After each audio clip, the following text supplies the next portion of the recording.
delighted to introduce Jerry Brotton this morning. He's a Professor of Renaissance Studies at the University of London, Queen Mary University of London, and a prize-winning and best-selling author, broadcaster and curator. He's published 9 books, is that right? I think so. Translated into around 20 languages. And they include The History of the World in 12 Maps and This Orient Isle, which I think you're going to be speaking about today. Yeah. And today he's going to be talking, the name of the talk is The Other Tudors, and this is going to be revealing a whole new version of Tudor history to us. So without further ado, can we please welcome Jerry? Thanks, Tara. Look, I'm going to get very northern. I'll be massively excited to being here because I'm from Pudsey. And the most important person in the room, after my partner who's here, is Maggie Sheen, who's my old teacher from Pudsey who's come. So I'm completely a bit overwhelmed by being here and doing this. So it's amazing to be here. I think the festival's just one of the great festivals. I think it's just a brilliant, brilliant thing. What's been done here is brilliant. And so as a northerner, I'm very overexcited. I'll probably get flatter in my intonation as we go on. But what I'm going to talk to you about is something that my old teacher, Maggie Sheen, couldn't talk to me about and tell me about when she was teaching me Shakespeare in the early 80s in Pudsey, which was about what I'm going to talk about, which is what I'm saying is the other Tudors. It's a different kind of story to what I expect many people in this room will know about the Tudors. It's not just all about white English, gingerhead people dancing around, in London. It's a different story. I'm going to talk about a very cosmopolitan, cross-cultural encounter with different contexts, and particularly the Islamic world, which is one of the things I'm going to be talking about in the talk. So we're going to get straight into it. I'm going to show you this slide. I'm going to start in 1553. So in 1553, 5 years before Elizabeth I comes to the throne, and I start with this, which is an English Tudor portrait. I don't know if anybody knows who this is, so it's not quite so easy to see. Yeah, I know. But this is Sultan Suleiman the Magnificent, who reigns from 1520 to 1566. And I want to say, this is a figure who sits alongside people like Henry VIII, Charles V, the Holy Roman Emperor, Philip II, and yet we've tended not to think about the fact that he rules kind of half the world. But again, because of that Islamic Ottoman Turkish tradition, which I think more recently maybe we're starting to get a bit more familiar with, he's not a figure that we are particularly acknowledging is part of the story of the Tudors. I'm going to say it is, and I'm going to talk to you about the Tudor connections with people like Suleiman, with the Ottoman Empire, and also with North Africa. So this starts in 1553. This is a portrait, which is a Tudor portrait. And look at the turban. And I'm going to point out the way in which turbans and figures of Islam in this period develop. This is a bit of a fantasy. So 1553, this is the Tudor sort of fantasy of what an Ottoman sultan might look like. But in 1553, he meets an Englishman. And he meets an Englishman called Anthony Jenkinson. And Anthony Jenkinson is in Aleppo.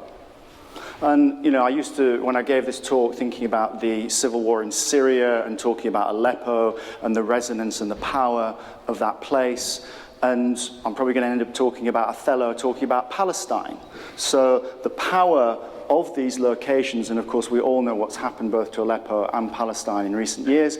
But I start here in 1553 with an English trader, Anthony Jenkinson. I don't have a picture of him because he's not posh.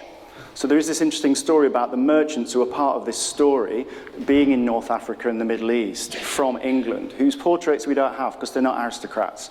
So I don't have that, but I have Suleiman. And Anthony Jenkinson meets Suleiman the Magnificent in Aleppo in 1553. And he sets up the first English trading privileges with an Ottoman sultan. It's amazing. This is 1553. He meets Suleiman, he then comes back, Elizabeth comes to the throne in 1558, and Jenkinson is part of the deal that sets up the Muscovy Company. Now the Muscovy Company, as the name suggests, is connected to Russia. But it's not, because Jenkinson is going back, and he's sent back as part of the Muscovy Company. It's the first joint stock company, which is set up in England, so very, very important in terms of the history of economics, which is set up, people invest in the company, but it's to get to Persia, actually, not just to Muscovy, although he does go via Moscow. And so there's a great story about Jenkinson, because by the early 1560s, he's in Persia. He meets the Safavid Shah Tahmasp. So within about under a decade, this amazing guy, this little merchant from England, has met the Sultan, the Shah, and he's also met Ivan the Terrible via going through Moscow. So kind of amazing story.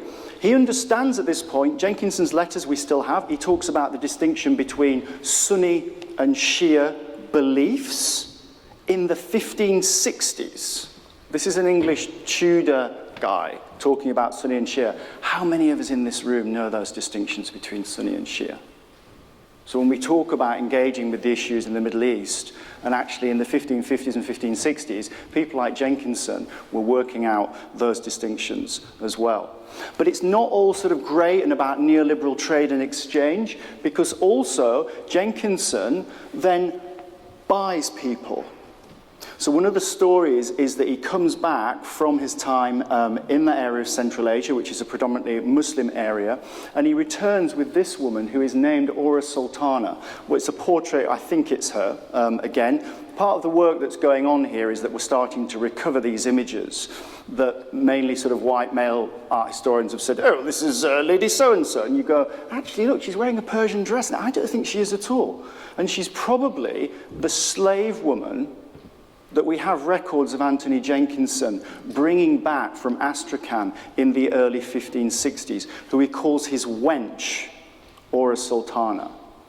So the story I'm kind of telling is both, you know, this kind of cosmopolitan encounter and exchange with different cultures, but it's also got this much more, you know, it's got a nastier, darker side.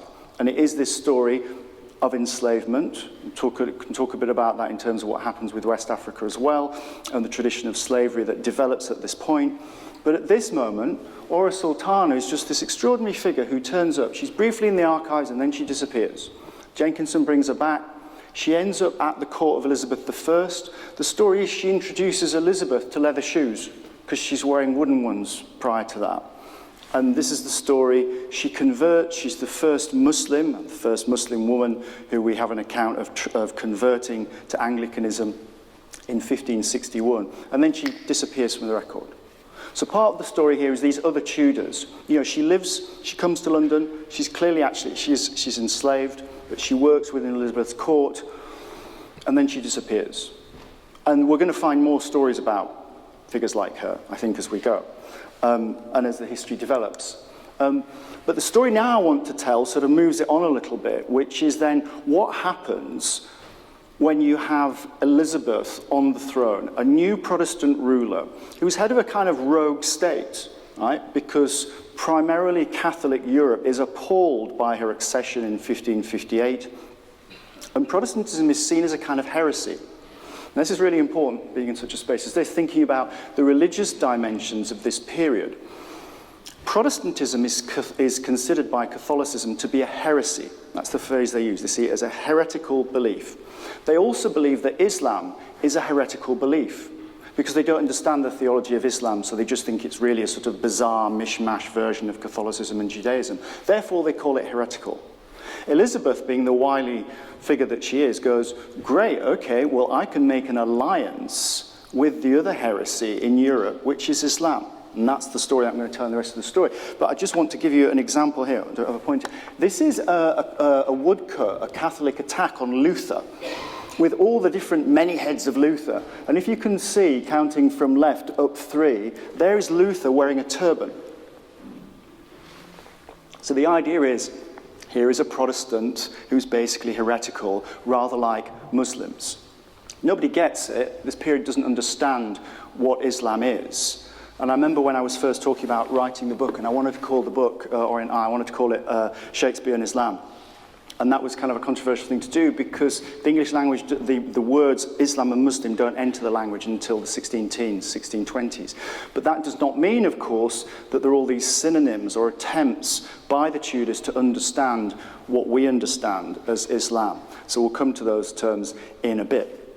What then happens, rather extraordinarily, is that Elizabeth, when she's excommunicated, and some of you know your Tudor history will know that in 1570 she's officially excommunicated. She's been on the throne for 12 years, but the Pope officially excommunicates her, so this big political issue in relation to Spain. Philip II actually says don't excommunicate her, but it's a longer story. She's excommunicated by the Pope in 1570, and what that means is that she's then outside the papal edicts which forbid trade and alliances with the Islamic Empire. So Elizabeth says, I am completely isolated based on a theological Brexit, because suddenly England is out of Europe completely. They are just completely cut off. So Elizabeth says, what can I do? And people like Walsingham and Burghley, all her key advisors, say, we reach out to the Ottoman Empire, and we reach out to do a deal, particularly with the Ottoman Sultan. So these are images of Murad III, who's Elizabeth's rough contemporary, who she corresponds with throughout the late 1570s and 1580s. Here on the left is an Ottoman miniature of Murad, and so you can't really tell. But on the right is a painting of Murad by the Italian artist Veronese.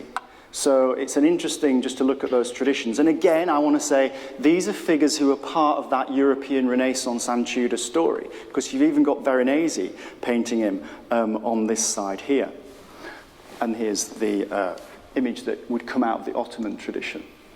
So what's interesting is that Elizabeth then starts writing to Murad III to create a commercial, political, and increasingly military alliance with the Ottomans. So this is extraordinary, right? This is a Protestant, English Protestant, Ottoman Islamic Sunni alliance against Catholicism, right?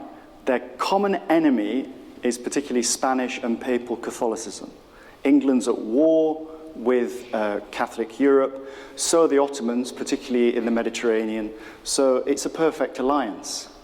We then have these letters, and again I want to say these letters are really important. They're as important as when we talk about Elizabeth writing to Philip II or to other European rulers. Well, it's also as important that she's writing this kind of stuff to Murad III. This is in 1579, and it's quite funny because she writes these very sort of beautiful letters to him, and Murad goes, well, now who? What? Who are you? I don't know. It's some small island over there. Do we know who these people are? He writes back to Elizabeth, and he can't spell her name right for about a decade, because he's like, who? What?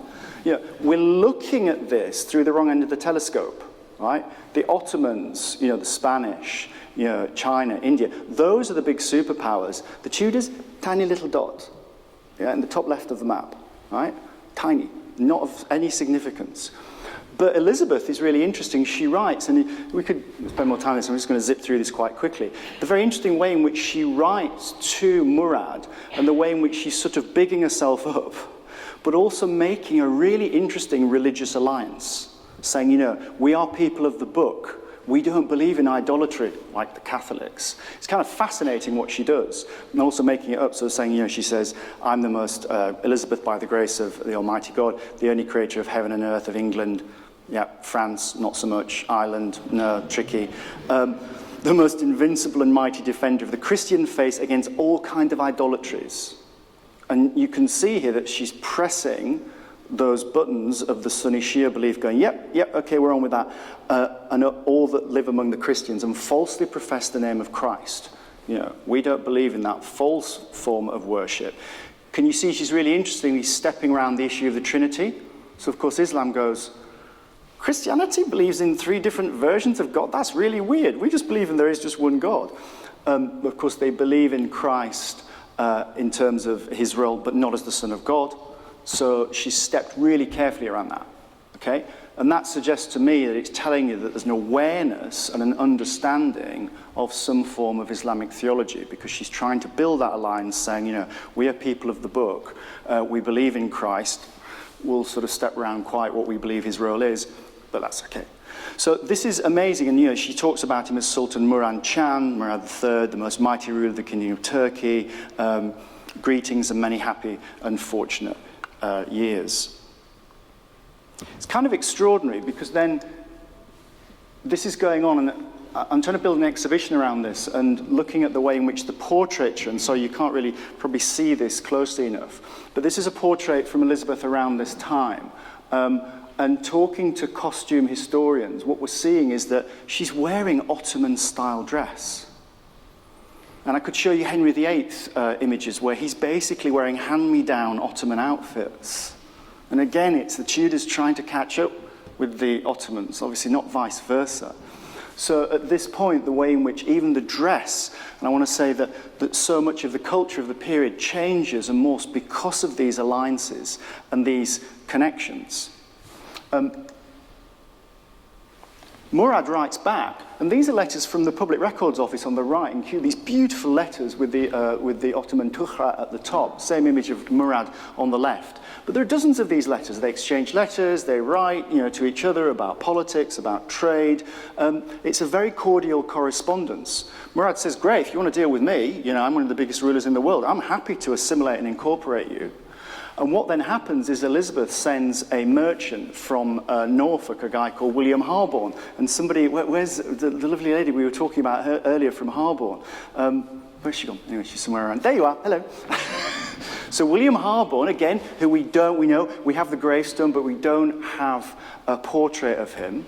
He's sent by Elizabeth as part of the Turkey Company in 1579, 1580. He ends up in Istanbul doing a deal with Murad's court. This is just an image of the kind of ambassadors. But we have this, we have these images of the reception of European ambassadors in the court of Mehmet around 1586. This is the time when William Harborne is there. He sets up a whole trading network across the Ottoman territories in North Africa and what we would now call the Middle East. English men and women living and working across this area, some converting, some forcibly, but some willingly to Islam. There are more people in this period, more Protestants, who are converting to Islam than the other way around. I would around this time, when you feel that your new reformed religion is about to be just destroyed by Spain at any point with an armada coming, and you're hanging out, in those areas in Turkey, and you're going, actually, I think this is quite nice. I think I might stay with this. So the stories we have is much more, as I say, of conversion going that way. So William Harborne arrives. Can you imagine? It must be extraordinary. The guys, just arrived in a city like Istanbul. Absolutely phenomenal. And what's interesting is that because he's done a deal through Elizabeth with the Turks, they're outside the papal edicts. So all the other European Catholic states who have ambassadors in Istanbul freak out. They're all they're really outraged because they say they've got this great deal that we don't have with the Turks. And what are the English trading? Oh, well, look, we've got lots of wool. Oh, it's not going to play very well in that kind of region in the Middle East. What else do we have? Oh, we have weapons. So Harborne starts doing a trade in munitions to Istanbul, which are supporting the Turkish armies which are fighting the Spanish. Isn't that extraordinary? And here is the Spanish ambassador saying, it's terrible, 2 years ago the English opened up the trade to the Levant, to that area, which is extremely profitable to them as they take great quantities of tin and lead thither, which the Turk buys of them almost for its weight in gold, the tin being vitally necessary for the casting of guns and the lead for purposes of war. It's in double importance to the Turk now in the consequence of the excommunication, so I was just telling you about. So they know exactly why this has happened, because Elizabeth has been excommunicated. They can now trade weapons there, and this really, really annoys the Spanish in particular, because, of course, they're being done in by it. So extraordinary exchanges that are going on here. Harborne signs these deals with Murad. They run on until 1922. Which is, of course, when the Turkish Empire falls and Ataturk sets up the Republic. So we want to talk about long-standing alliances between cultures. This is a pretty good one, okay? And it starts right here with Harborne. Now, the story so far, of course, is realpolitik. It's partly strategic. We know that from, this is amazing. Now, you're onto something when a member of the Antiques Roadshow team gets in touch with you and says, Professor Brotton, I'd like to talk to you about a portrait I've discovered, which I think might have a Turkish reference. And I go, you're kidding me. This is brilliant. Geoffrey Munn took me out for dinner and said, I think this portrait, which is by Elizabeth, has what's called a chelenk on the left arm. Can you see? I don't know, sorry, we don't have a pointer, but you can see on her left arm, she's got this decoration. It's a jeweled military decoration, which is usually made of diamonds, which the Ottomans give to other celebrated figures in which they're alliance with. And Geoffrey Munn has argued, and so I'm not claiming this as mine, but this is the kind of work that starts coming out now about these sort of encounters. Geoffrey Munn has written, I think, a brilliant piece. So next time you see him on Antiques Roadshow, big up Geoffrey Munn, he's great. Saying that there's obviously a symbol here that has been sort of hidden in plain view in this Tudor portraiture. We don't really see it. We look at these images, but you've all looked at that and go, oh, isn't that lovely, very Tudor. Well, it is and it isn't. You know, the fabrics are all, you know, they're silk, you know, the gold, the silver, the jewels, they're all from the East anyway. So it's quite clear that we need to tell a different story about that sense of what the Tudors are literally made from, okay? Literally in the fabric of this culture and this society. And then we have people like this, Samson Rowley, who's from Great Yarmouth, would you believe? He is. So part of the story here, right, is that you do have those, it's a political and religious matter of state, it's realpolitik that Elizabeth is doing these deals, these kind of exchanges that are going on. But on the ground, you know, in the Mediterranean, people living in local areas and communities, getting on with life, accommodating each other's beliefs, religion, cultural practices. And this is an example of that. So this is a guy called Samson Rowley. So in 1577, he leaves Great Yarmouth, as you do, and he goes on board a ship called the Swallow. And he's captured by Turkish pirates off Algiers. He is castrated. He's turned into a eunuch. And it's very interesting, I don't know if you can tell from this, it's from a costume book that seems to be kind of interested in, as it were, the fact that he has been castrated somehow. He becomes a eunuch. He becomes the imperial treasurer to the Ottoman ruler of Algiers. It's from the late 1570s. And this, he then converts, so he's forcibly converted. Yeah, fine, I'm not saying that he's kind of happily and willingly done this. But I then discover that William Harborne writes to him in the early 1580s, and he's now Hassan Agar, and he goes, Samson, we're both from the same place in England, and here we are doing this trade. And he writes to Rowley, and he says, would you like to come back? And he goes, mate, I've got a palace in Algiers, you know, I'm not coming back. The Spanish are about to invade, I'm staying, the weather's so much better. And I'm slightly making fun of it, but also to say that that is what's happening, that those situations on the ground that we're starting to understand and see are so powerful that have been written out of this kind of history. And this kind of thing, somebody discovered this recently in the British Library, so it's, again, not great to see. This is an English captive called Thomas Morgan, again, a sailor who's captured, and this is happening across the Mediterranean at this time. You know, all the different religions of the book are imprisoning each other. You know, Turks are capturing Jews, are capturing Christians, everybody's converting. People just change religions like they change their coat. And it really is. And of course, if you're a Protestant, because things are so new, your belief system is so new, it is like, oh yeah, okay, maybe at this point, we'll just hold our finger up and we believe that there is one God and we believe in the Holy Book. Yeah, that's Calvinism, isn't it? That's great. So there is this way in which conversion and through capture is a very slippery area. I mean, Tara knows more about this than I do and can talk about it. So this is Thomas Morgan, who's just an English sailor who's captured. He spends part of the 1580s in Istanbul, and he draws Hagia Sophia. This is the great, it's the great church/mosque in Istanbul, and this just turned up recently. So again, telling us extraordinary stories that have just been written out of this official account of the period. And this, about 10 years ago, I went up to Hardwick Hall, some of you will know this, and I went in with my kids, so I was covered in ice cream, I just looked a mess, and I went, why do you have an embroidery of Elizabeth I and the Prophet Muhammad on your wall from the 1580s? And it was so the poor lady who was sitting there went, I've no idea, I'll go and ask the curator. And she disappeared and she never came back. She was like, what's going on?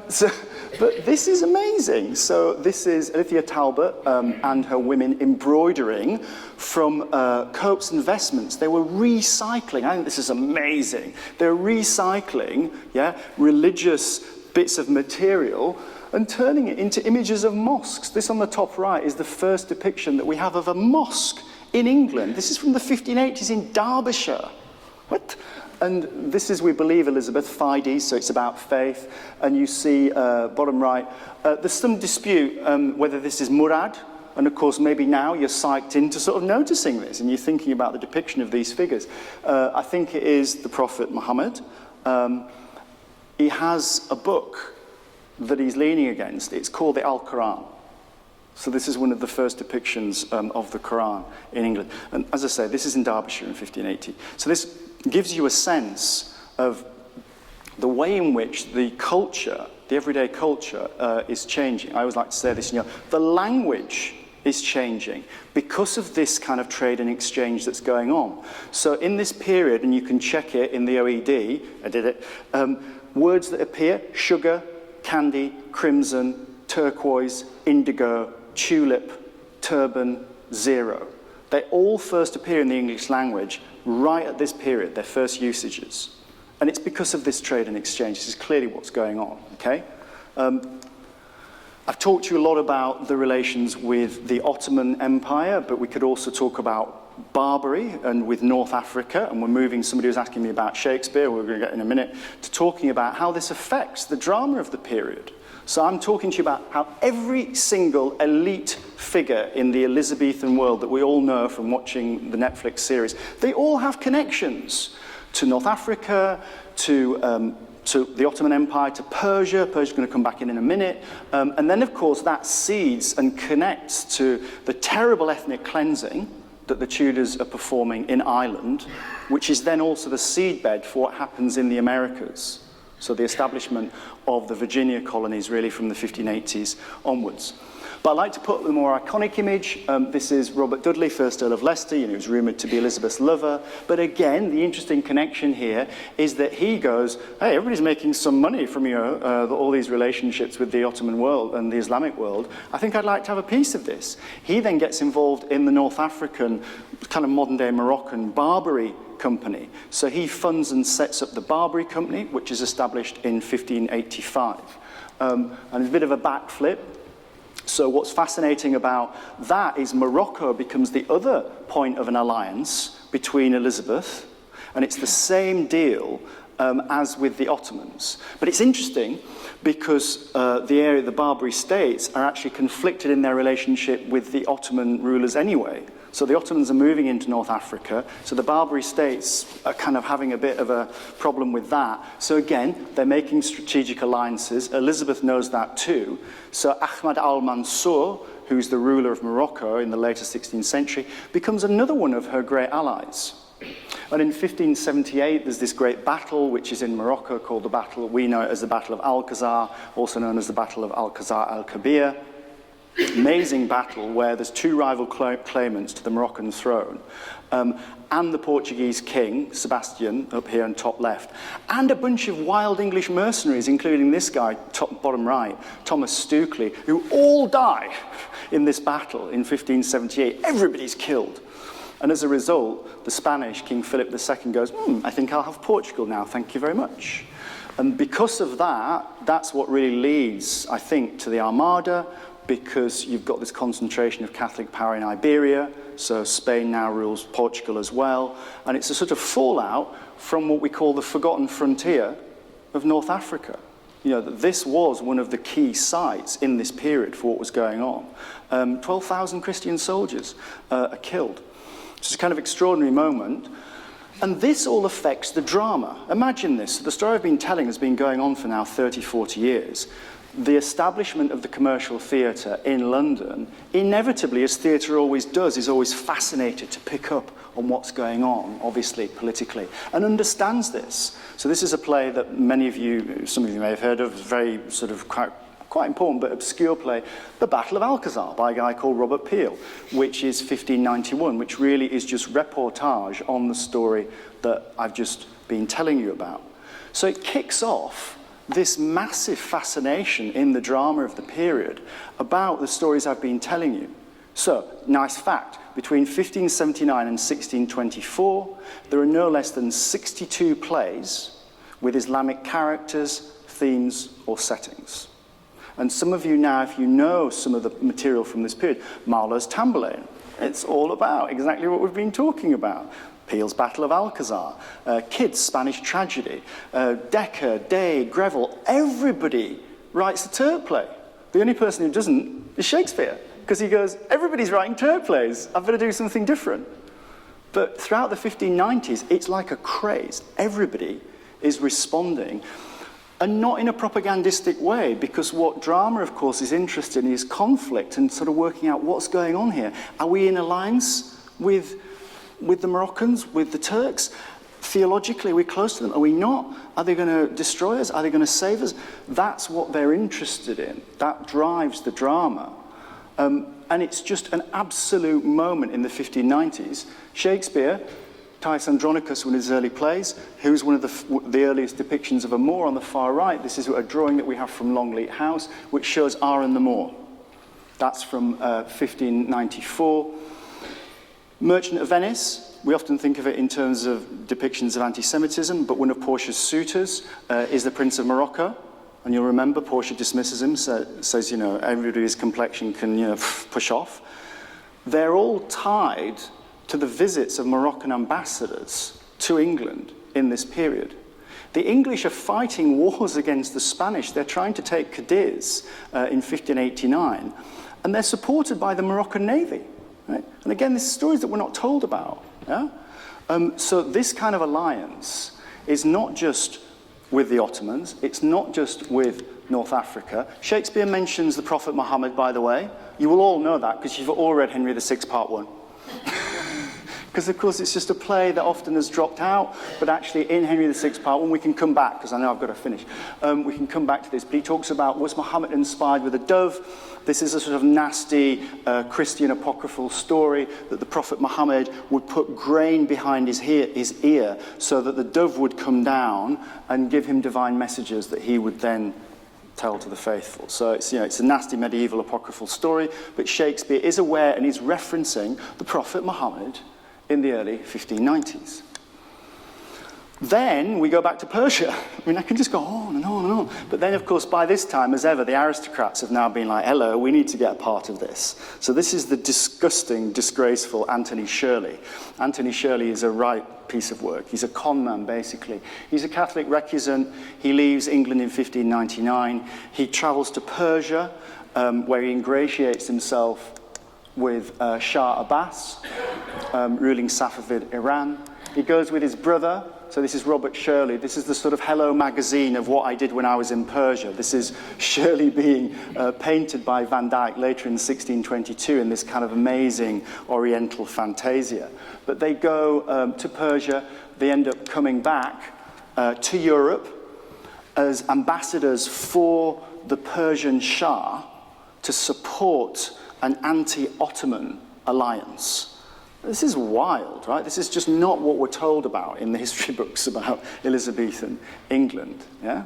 And so I want to end with this figure. So again, it's hard to see, but this is a man called Muhammad al-Anuri. And Muhammad al-Anuri is the Moroccan ambassador who comes to England in the late summer of 1600 with an enormous entourage, paid for by the Barbary Company, coming at the behest of his ruler, Al-Mansur, as part of the Anglo-Moroccan alliance. He arrives, he's met by a huge retinue in Dover, they take him up, he has a house on the Strand. People talk about seeing the retinue moving about around London. We pretty much are sure that he must have gone to the theatre. He must have gone to the theatre. Ambassadors always went to the theatre. So this figure was painted in late 1600, early 1601, grooving around London, having a lovely time. He meets Elizabeth twice in official meetings to concoct, get this, an Anglo-Moroccan alliance, which is a military alliance, which is based on invading Spain, a reconquest of Spain by Muslims supported by Protestant armed forces and the English Navy, and then to go on and take Spanish colonies in the New World. This is wild. He's there for 6 months. You probably can't see, but it tells you it's 1600. It gives a version of his name. It says that he's the diplomatic legate. He's the ambassador from Barbary in England. I think that this was probably painted to cement an Anglo-Moroccan alliance. A bit like the Ambassadors painting. I don't know if you know the famous Hans Holbein's painting, The Ambassadors. It's actually, again, all about a proposed Anglo-Ottoman alliance that just falls apart. But I think that's why the painting was painted. It doesn't happen, so somebody puts it in the attic. I think a similar thing happens with this painting. But I think that this is extraordinary because I think we don't know, it's anonymous, it's held in the Shakespeare Institute, they've no idea what to do with it. They keep saying, could you come and tell us about it? And I go, no, work it out yourself. And the art historians are like, we don't understand this painting, it can't really exist. I was like, it does, really does, you know. And so I think what then happens is that the alliance falls apart simply because Elizabeth says, I have a preceding alliance with the Ottomans and I don't want to upset them. And that's why the deal doesn't happen. I think this guy's extraordinary because I think that is he a model for Othello? Well, we were just talking about this before. We don't really have that much time. Maybe we've got a couple of minutes. What's interesting, if you know Othello, the play, he leaves in 1601. So I'm going to date Othello. I think Shakespeare, we know that it's played before James I in Whitehall in 1604. So I'm going to date it, obviously, to around that Shakespeare's writing it around 1602. We know that Alan-Nuri was in Whitehall to celebrate Elizabeth's Succession Day tilts in November 1600. He's around. Everybody's writing about him. Now, I don't want to be like, Shakespeare met him and they went drinking. But I'm just saying, look at the story that I've told you. There is no way that the drama is not responding to that. Okay? And also doing it in a very ambivalent, very ambiguous way because it's trying to work out. And for Shakespeare, these figures are fabulous. You know, this guy is a kind of model. This is wonderful. Right? It's not just about diminishing him as a sort of black figure. Yes, there is the language and we can talk about that around blackness. But in the play, he talks about the fact that he's a convert from Islam. And he tells the story of where he's come from, and he says, I was taken by the insolent foe and I was sold into slavery. His redemption from that, redemption clearly being that he is redeemed, he is taken into the Christian faith. And that's his story. That's the kind of great story of his traveller's history. He's taken by the insolent foe and sold to slavery. He's sold into slavery, right? You imagine, by the Turks maybe, but it's not really clear, but that he converts. So the play's anxiety is that he's a convert from Islam, so how trustworthy is he? And that's more of the anxiety, not as it were about his skin colour. And then if you know the play, it's kind of fascinating because Desdemona, it's kind of weird because he's the sort of figure he's called, he's the Moor, so he's from North Africa, but by the end of the play, he's metaphorically converted into a Turk. Which for all the stuff I've been telling you is just amazing. It's fascinating, I think. Desdemona is turned into her mother's Barbary serving maid. So if you know the amazing scene, the Willow Song scene, after Othello struck her, it's very dark and she's getting ready for bed, and she says, my mother had a maid called Barbary, and she had a song, and that song tonight will not go from my mind. And she takes on the persona of this figure, her mother's maid called Barbary. Well, if you've been following the talk, it's clearly a slave name, Barbary. Her mother is an elite white Venetian woman who has a slave maid called Barbary. And Desdemona becomes the Barbary serving slave in this kind of amazing flip in the play. It's why it's such a devastating and brilliant, but yeah, the play is kind of extraordinary. And so Othello travels, and don't forget, I started in Aleppo, and we're going to end in Aleppo. Because the play ends in Aleppo, he talks about being in Aleppo. So he travels basically from the Barbary stays, as being a Moor, all the way to Aleppo. And Desdemona becomes metaphorically this Barbary serving maid. Toni Morrison, one of the great late pieces that Toni Morrison did was a play imagining what Desdemona said in the afterlife to the Barbary serving maid. A brilliant, wonderful piece, which people have kind of missed. And that's just a bit top right about Pontic. I'm going to finish. And it ends where Othello says, set you down this, tell the story of what's happened to me, and tell the story that I was once in Aleppo, and there was a malignant and a turbaned Turk who was beating up a Venetian and attacking the Venetian state. So I took that malignant and turbaned Turk by the throat, this circumcised dog, and I stabbed him like this, and he stabs himself. And what I always say is Shakespeare never puts a Muslim Turk on stage apart from 1 second. Because for 1 second, Othello metaphorically becomes the Turk, and he kills himself. Is he saying that he's being the good Christian, or is he saying he's now become the malignant and turbaned Turk? Well, the history I've been telling you is saying that there's a massive anxiety, that nobody really gets it in this period. Nobody's quite sure which way we are. But that is actually the history that's going on. And that's the kind of history that we need to remember and talk about now more than ever, when we're so mired in the culture wars and this discussion, post-Brexit. Because I've got to tell you that the first thing that happens after all this, and in 1604, when this play is first performed, it's performed for James I, and James I has just signed off on a deal with the Spanish, the Treaty of London, which says, we're done, we can't do this anymore. We've got to do a deal with you where we can't just keep trading with people like the Barbary states and the Ottomans, because we've been destroyed for a generation because we've been out of Europe, and we can't manage that economically or culturally or politically. So it's time we come back into Europe. So the treaty is signed in 1604, and England comes back into Europe. And that's where we end. Thank you.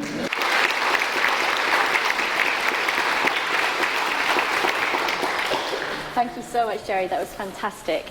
We've got about 15 minutes or so for questions from the audience, if anybody has any. So if you just raise your hand or stand up. And, yes, I'm here. Hello. I'm just wondering... Thank you. I'm just wondering, is this a sort of in the context of cultural amnesia, right? There's always something that slips through, and you gave the example of all the vocabulary. But are there any other sort of key examples which can be we can use and sort of show the sort of cultural diversity that's occurred in this country from that particular period? Well, yeah, thanks. I mean, because I think that the material culture is what's starting to happen. So we're starting to see, as I was saying, that the visual culture that we think is so iconically Tudor is now much more diverse, let's say. So it is, as I say, it's hidden in plain view. And, we could talk more. I mean, you can talk about medical exchanges. We could talk about the exchanges around culinary issues, the way in which, food is changing, fabrics are changing, everything is changing. Literally in that room. There's a bit in Taming of the Shrew where they just casually talk about, bits of Turkey work. The rugs and the carpets. Every time you see, I mean, they're probably just here, I probably didn't even mention it. Every flipping painting has a bloody Ottoman rug somewhere. The dogs, what's with the dogs? Did anybody notice the dogs? I don't get the dogs. Everybody's got dogs sniffing around here. It's really weird. Dogs, look at the dogs. But usually with these portraits, you'd see they're all standing on an Ottoman rug. No, they haven't got them in here. Yeah, sorry. So, yeah, absolutely. I think that what we're finding is that material culture itself, it's not just elite. I want to sort of say this is not just about elite exchanges, and it's not just about the metropolis either. It's not just about London. Much of it is, but, we can talk about Bristol as well. We can talk about the slave trade within Bristol. I mean, I'm not talking as much about that, but we can talk about that. Part of it is that it's not for want of trying that the English are trying to break into the slave trade, but they can't get. West Africa is just kind of pretty much, it's limited in terms of where they can get in. It's just they're rubbish at it. It's not for want of trying. So I think that we're going to find this more and more. And as I say, trying to work on it with an exhibition is fascinating because the stuff just keeps coming and coming and coming. You think about the exchanges of silver and silverware. And it's what people are literally eating off. Where does the silver come from? Where is the fabric from? So we need to sort of, again, I think, recalibrate the whole way in which what we think of Englishness in this period. We're talking so much, again, at this moment about an insularity and a parochialism. And the Tudors are always part of that story. We're bedrocked on, let's go back to the Tudors. And it's not like that. And this is not, this is not just sort of trendy post-colonial stuff that I'm talking. This is based on working in the archive. So I think more and more of it is coming out. And obviously when you do it with Shakespeare, it has more impact. But there's enough to sort of say, yeah, it's there, it's hidden in plain view, it's in the domestic landscape. Thank you. You mentioned that zero appeared in the English language around that time, for the first time in the OED. Were there advances in mathematics and science in this period in Britain and in Europe that actually were nicked from the Islamic world? Well, partly, but I mean, it's not cheap to have said zero because, of course, they get zero. But that's happening from much earlier. Double-entry bookkeeping and the establishment, the Arabic numerals is what's happening through the Italian peninsula. So Italian merchants are doing that much, much earlier. And in a weird way, that's where I started doing this work. I worked 25 years ago with my old mentor, Lisa Giardini, who worked in that high Renaissance Italian period, saying, well, of course, Italy, because of its connection, we know this, Venice is the gateway of the East, but we kind of emptied that out. It's a sort of romantic Ruskin-esque argument. But actually, as Deborah Howard said, she did a great book on Islamic architecture in Venice, and Venice in the East, and she said, Venice is just a colossal souk. It's just like a big, Middle Eastern marketplace, because the trade and exchange that was happening around accountancy and mathematics was all being learned from the Arabic world anyway, back through the 13th and 14th century. Now, again, it's not about a cultural supremacy thing. It's not just to say, oh, we in the West were rubbish and we learned everything from the Arabic world, but it is to sort of say, let's just tell that story a bit differently. Let's understand the exchanges that went on. So it's even much earlier. So yeah, but absolutely. I mean, a lot of the English mathematicians like Gilbert, they know that stuff already. So other people have written about that. You know more about this than I do, actually. I wonder if you should say some things about it. No, it's not. Tarot really works on the tarot side. But yeah, it is there, but that's already established. That's the irony. So the mathematical learning from the East is already in place, as it is with the medical treatises. And so is this moment where, we didn't use the word, I didn't use the word Orientalism, but Edward Said, the great Palestinian critic's argument about the way in which the West creates an image of the East, which it calls the Orient. There's no such place as the Orient. What the hell is the Orient? I hope they're going to have me back next year, because I've done a book about the 4 points of the compass, about the symbolism of North, South, East, and West. We talk about the Middle East. What the heck is the Middle East? The Middle Eastern bit of what? Right? No. That's just completely made up, as is the notion of Orientalism. So this is just the moment where Europe, of course, because again, the other story I could have told is all these joint stock companies that I was talking about are the basis that then in 1600 you get the East India Company. So then you get the formation of that company, which we all know what that leads to in terms of British imperial power. But it's bedrocked on what's happened with the encounters with the Ottomans, the Barbary Company, the Muscovy Company. And then, of course, the Virginia Company in the Americas as well. So, yeah, so I've quite lost my thread on that. But, yeah, thank you. Any other questions? The aspect of what you're talking about that I did learn, and you might like to explain why. What I learned about was Ivan the Terrible making a proposal of marriage to Elizabeth, and she politely refusing. Now, was it the fact that we were so Europe-centric that I learned about that, which was of minor importance? Was it simply that we learned European history, so we had to have a definition of Europe, and that meant learning about Ivan the Terrible and making a proposal of marriage? I am right, am I not? Yeah, but of course that's partly a political issue with Elizabeth, that she's always flirting in that way with those different rulers, and what do we know about that? I mean, it is fascinating. Of course, Shakespeare has, Muscovites who burst onto stage, so again, there's a way in which that tradition is always seen as far away. It's not. It's near at hand. Those encounters are much closer than we've always imagined.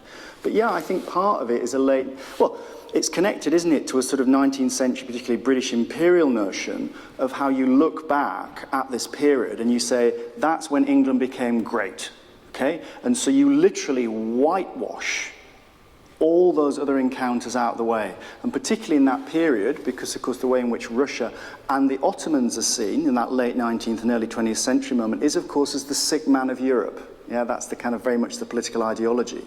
So a lot of the work, and we still work with it. We were talking about the Hakluyt Society.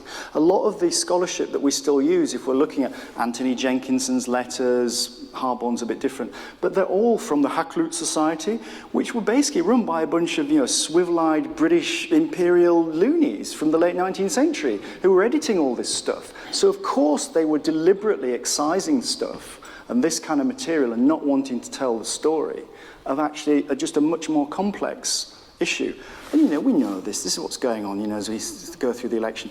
The loss of nuance, the loss of grayscale, the loss of an ability to just talk about the fact that, yes, there was an Islamic community in London at this time. Yes, there were these exchanges. No, Elizabeth was not sitting there being a beneficent ruler saying, I love Islam and I'm open to all forms of religious belief. Not at all. It was nasty, it was about political survival, but the consequences of that, with the Samson Rowleys, the people who were just trying to get on and live and accommodate themselves, that is a different story. This is not flipping it, it's to just give you a much richer story about the Tudors than we believe when we sort of buy into a certain version. I do hate it. I hate how the right wing has sort of co-opted that story, that it's somehow a moment of nascent British imperialism ascendancy.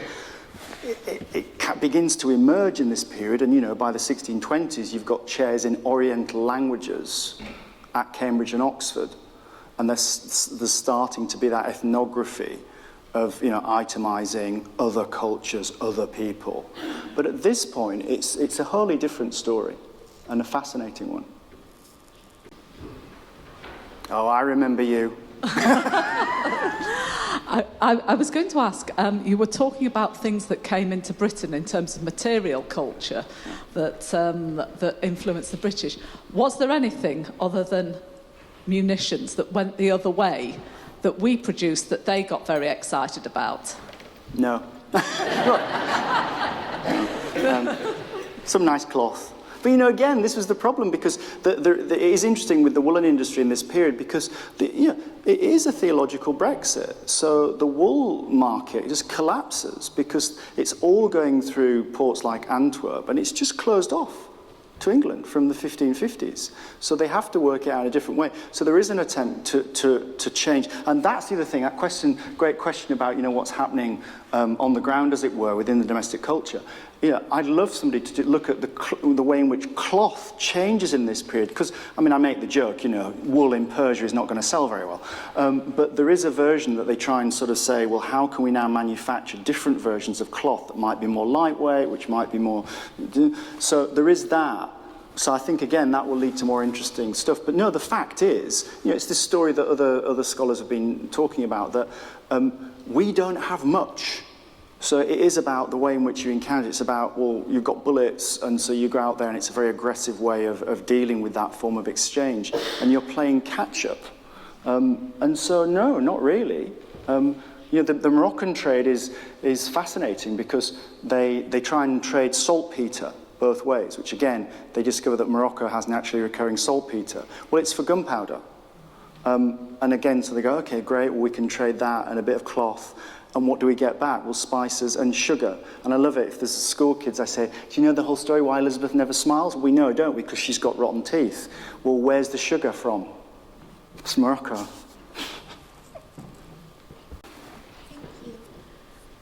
You mentioned there were some Muslim communities in England at the time.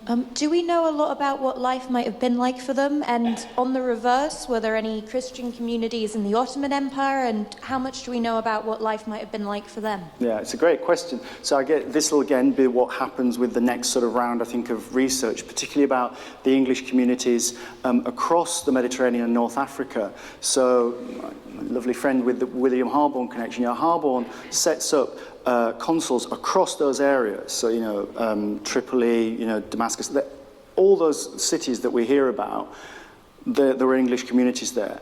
We don't know enough about them yet. So you have examples of like the Samson Rowley figures. But, you know, what I want and hope to happen, but as I say, you'll see the problem, is that you do research more like, I guess, the sciences or social sciences. I don't speak Arabic or Turkish, and I put my hand up and say, I can't go any further in this research, because it then becomes Orientalism if I speak for those cultures and communities. So what you hope is that you start to work with teams of people who can then uncover those sort of stories through archives outside the UK-based ones. But when I say, oh, so to work with, you know, historians in Turkey, well, Erdogan's imprisoned many of them. Oh, to work with scholars in Palestine, well, Israel's destroyed most of the infrastructure of the education system and everything else as well. Okay, even working, you know, in places like Libya, and on we go. You know, it's a real Syria. It's a real problem. So sorry, it's a slight sidestep, but that's why I think that's the kind of work that has to happen now. It has to work sort of communally between exchanges. You know, we don't speak the languages. You know, we are classically trained if we work in this period. You know, you might learn Greek and Latin, you know, and European vernacular languages, but you'd never be assumed to be trained in Arabic or in Turkish, or in Persian. It's just not the done thing, but actually that needs to change. So I think we're only at the beginning stages. The other interesting version is what happens with the Islamic communities in London. Yeah, they are there, and people like David Olshoga's been telling these stories, Miranda Kaufman's been telling these stories, because Black Tudors, some of you may know that book. Well, the Black Tudors book, great, but my response always to that is, yeah, they're all Muslim. Because, of course, blackamoor is a synonym, right, for Muslims. So when Miranda's talking about Black Tudors, that Mary Phyllis, who is, she's a seamstress who's living around the Aldgate area. We have a record of her, she converts, who she's working with, the places she's working with. She's just part of the landscape. Right? So there is a way in which those figures are embedded in that way.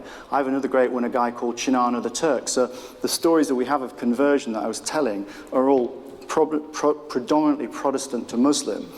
So I thought, maybe there's a kind of other version. There is one figure who is a Turk who translates to Protestantism in 1586 in St. Catherine's Dock, called Chinana the Turk. He's probably called Sinan. And he's an amazing story.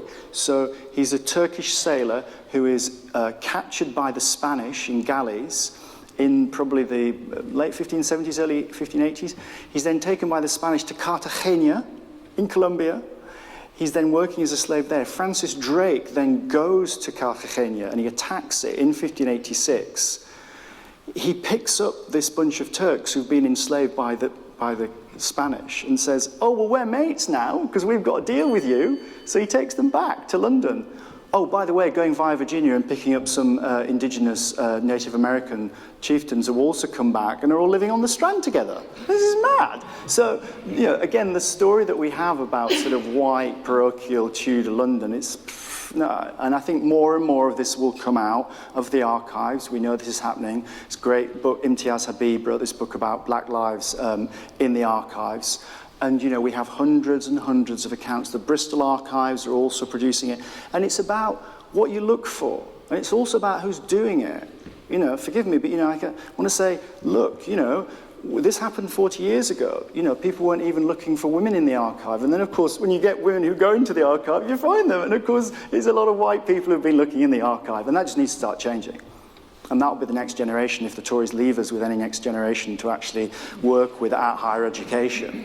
But yeah, that's the next moment, I think, to explore both those. That great question about the domestic culture and what you've just asked there. Yeah, thank you. I think the bell's gone, hasn't it? Yeah, I think that's us done. So thank you very much, Jerry, for a fantastic talk, and thank you for all your questions as well. Jerry's going to be signing some books, which will be for sale from our independent booksellers, Foxwood Books, which is just outside, if you'd like to go and get a copy. And I think all that remains is to thank Jerry again for a fantastic talk. Thank you very much. Thanks.